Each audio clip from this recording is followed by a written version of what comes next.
In this video, we're going to learn everything we need to know about exponents and radicals regarding the SAT. What we'll do for the video is we're going to break down the exponents and radicals by looking at the individual rules that we have to follow and the questions that you're going to see. So starting with this one is, which of the following is equivalent to x raised to the fourth times x raised to the third? So this is going to be the product rule, which tells us that if we have the value, say a raised to the m times a raised to the n, that's going to be equal to where you just add the two exponent values together as long as the base value, which we have as x, are the same. If we had x times y, we couldn't do that. But since we have x times x, we can. So with that being said, we can go x raised to the third plus x raised to the fourth, which would give us a value of x raised to the seventh, and that would be our answer. Now what happens if we have a quotient, meaning that we have something divided? Well, we do see that we have the same base, we have the same variable in place, so we can break it in terms of that rule of a raised to the m divided by a raised to the n. Since we have the same base, we have the same variable, it would just be subtraction of those two variables, with the value on top being the a value. So that would give us, for this example, we'll have y raised to the sixth minus 4, which would then give us y raised to the second power, and that would be our answer. So now what do we have if we have a power rule, meaning that we have a value z raised to the second power, but then all of that is raised to the fifth power. So what we do is we actually multiply those values, and we can think of it in terms of the rule of a raised to the m raised to the n, and that would be equivalent to a raised to the product, the multiplication of m times n. So for our example here, this would be z raised to the second times 5. And that would give us a value of z raised to the 10, and that would be our answer. The next one you'll see on the SAT is something called the power product rule, where if we have two variables, say a and b, or in this case we have 3 and x, and we raise it to the n power, what that's going to mean is that we actually have to individualize that exponent to each variable. So we have a to the n times b to the n. So for our example here, we have 3x raised to the second power, 3x raised to the second power. And what we're going to do is actually move those components to each individual one. And you have to remember, it needs to be in parentheses to help us distinguish that. If you have 3x and squared, that squared value will only be with x. So going back to this one, we're going to have 3 raised to the second power, x raised to the second power. And we can simplify this 3 squared. So remember that when we're looking at exponents, we're actually seeing this as 3 times 3, two instances of the value of 3 multiplied to each other, which would give us 9x squared, and that would be our answer. The other one you'll see is the power quotient rule, where instead of a multiplication inside the parentheses, we have a fraction. And so that would be seen as the rule of a over b raised to the n power, which would then tell us that we'd have to then compartmentalize, or we'd have to individualize it to each value. So we get a to the n over b to the n with the fraction in the middle. So for our example here, since we have a 2 over y raised to the fourth power, we're going to actually have to see this as 2 to the fourth over y to the fourth. And again, we can only do this if we have parentheses to denote that we need to do to all the components inside of the parentheses.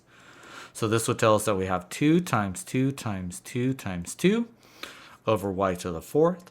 Because we have an exponent of 4, it means that we're going to multiply 2 4 times. So that's going to give us, so when I see stuff like this, I try to just compartmentalize it. So 2 times 2 would be 4, 2 times 2 would be 4. I can multiply those two values, so that would be 16 over y to the fourth, and that would be our answer. So now we have the zero rule. And what this tells us that for any value of a number or a variable, and we raise it to the 0 power, it is always going to be 1. Whether it's a to the 0, it's 100 to the 0 power, it will always equal to 1.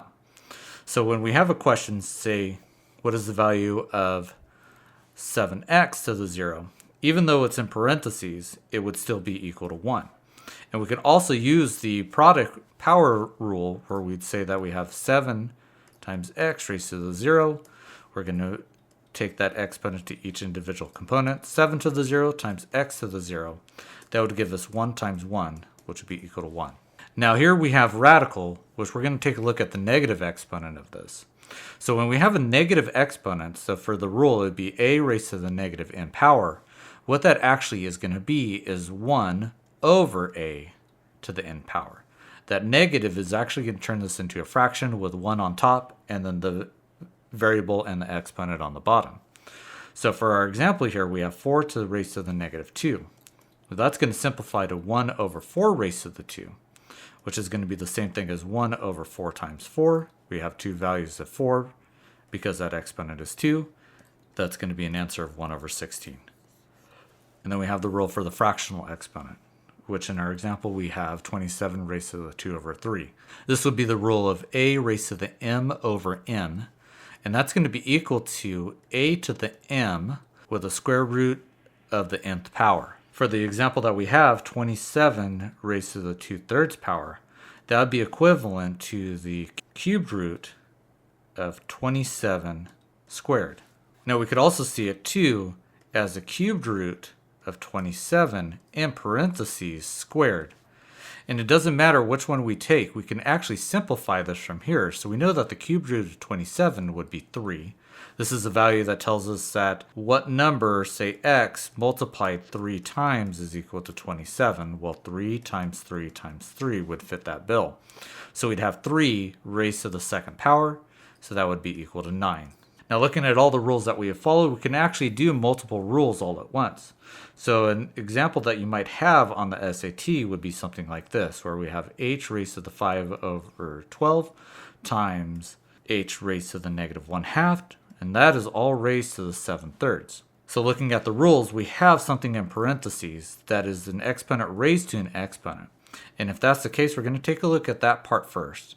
And that tells us that we're actually going to multiply the values. So we have h raised to the negative 1 over 4 times 7 over 3.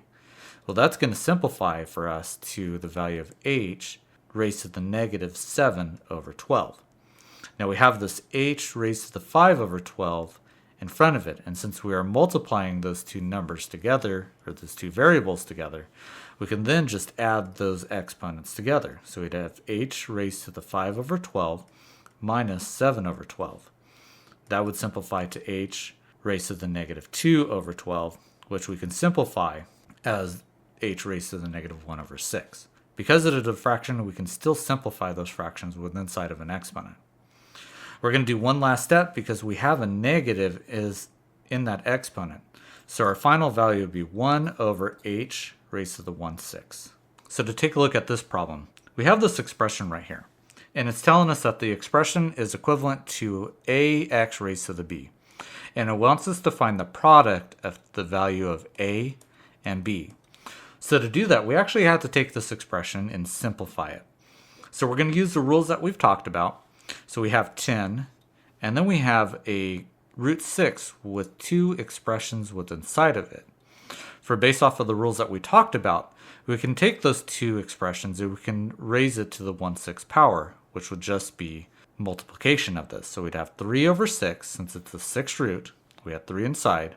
Then we'd have x raised to the 48 over that 6 which we saw. We then would divide this by the 4th root, so we'd have 6 raised to the 4th, which is the 4th here, over a 4th root, and then we'd have x raised to the 4th root, which would be 1 over 4. We can simplify this down, so we'd have 10 times 9 raised to the 1/2 times x raised to the 8th over 6 raised to the 1st power times x raised to the 1 over 4.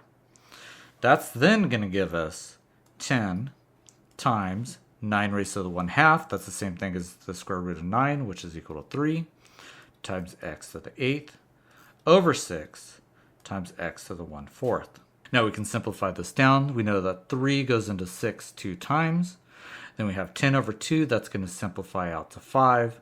That's going to leave us with 5 times x raised to the 8 over x to the 1/4. Then we can use the negative quotient rule. Since we have x raised to the 1/4 on the bottom, this would be the same thing as 5 times x raised to the 8th times x raised to the negative 1/4. Since we have the product rule now, we can actually just take a look at the addition or subtraction of these values. So we'd have x minus x raised to the 8th minus 1/4, which then would simplify to 5 times x raised to the 31 over 4. Now we have this in that form of ax raised to the b, where you have a, x, and b. A is going to be equal to 5. B is going to be equal to the fraction of our exponent, which is going to be 31 over 4. So the product of A times B would be equal to 5 times 31 over 4, which is equal to 155 over 4, which is equal to 38.75.